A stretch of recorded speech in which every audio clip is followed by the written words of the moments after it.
आता बीडमधली बातमी. बीडमधील सरपंच संतोष देशमुख हत्या प्रकरणानंतर बीड पिस्तूल आणि गावठी कट्ट्यांची चर्चा आहे. पण फक्त बीडच नाही तर मराठवाड्यातल्या अनेक जिल्ह्यांमध्ये गेल्या काही वर्षात गावठी कट्ट्यांची विक्री वाढली आहे. मराठवाड्यामध्ये गावठी कट्टे विक्री करणारा एक रॅकेट आहे. खंडणी आणि इतर गुन्ह्यांमध्ये धमकावण्यासाठी या गावठी कट्ट्यांचा वापर केला जातो. या प्रकारासंदर्भात अधिक माहिती घेऊया. आपले प्रतिनिधी कृष्णा केंडे आपल्या सोबत आहेत. कृष्णा, गावठी कट्ट्यांचा हा जो मुद्दा आणि हा प्रकार समोर येतोय तो फारच भीतीदायक आहे. अशा पद्धतीने विक्री कशी काय वाढू शकते? कसे उपलब्ध होतात हे कट्टे?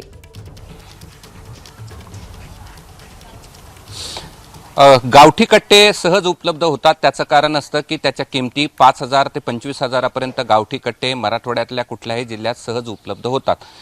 खास करून बीडमध्ये याचा जास्त वापर केला जातो असं लक्षात येतंय, कारण की आताच आपण काही वेळापूर्वी जी बातमी दिली होती, अवधा कंपनीचे जे मॅनेजर आहेत त्यांचं अपहरण झालं होतं, त्यावेळी देखील गावठी कट्टा या ठिकाणी वापरण्यात आलेला होता.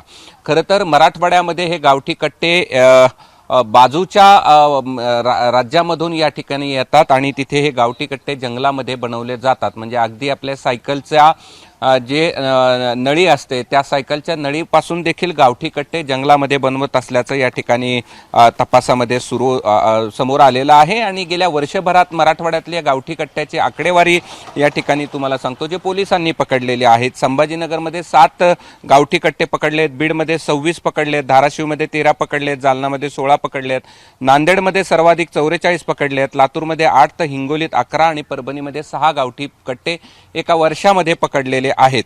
आणि हे गावठी कट्टे वेगवेगळ्या मार्गाने मराठवाड्यामध्ये येतात. खरं तर शिरपूर हे लागून आहे, त्यानंतर तिथून ते गावठी कट्टे ट्रकद्वारे किंवा ट्रॅव्हल्सद्वारे किंवा या सगळ्यामध्ये रेल्वेनं या ठिकाणी आणले जातात. आणि त्याचं एक रॅकेट इथं आहे, मागणी करणाऱ्यांचं आणि पुरवठा करणाऱ्यांचं. ते मात्र उद्ध्वस्त करण्यात पोलिसांना तेवढं यश आलं नाही, कारण की इतर राज्यामध्ये जाऊन तिथे कारवाई करण्याची बंधनं पोलिसांसमोर असतात. आणि ही जर मोठ्या प्रमाणावरती गावठी कट्ट्याचं रॅकेट उद्ध्वस्त झालं तर ज्या अनेक समस्या या निर्माण होतात, जसं खंडणी मागणं, चोऱ्या करणं, दरोडे घालणं आणि त्यामध्ये गावठी कट्ट्याचा वापर करणं हे बंद होऊ शकेल. आणि या सगळ्याचा जर बंद करायचा असेल तर कठोर पावलं या ठिकाणी सीमावर्ती भागामध्ये उचलले पाहिजेत, हे निश्चित आहे. पूर्वी कृष्णा, तुम्ही म्हणाला त्याप्रमाणे याचा पुरवठा जो आहे तो बाहेरच्या राज्यात नव्हतो, त्यामुळे त्यावरती नियंत्रण असणं फार अवघड आहे.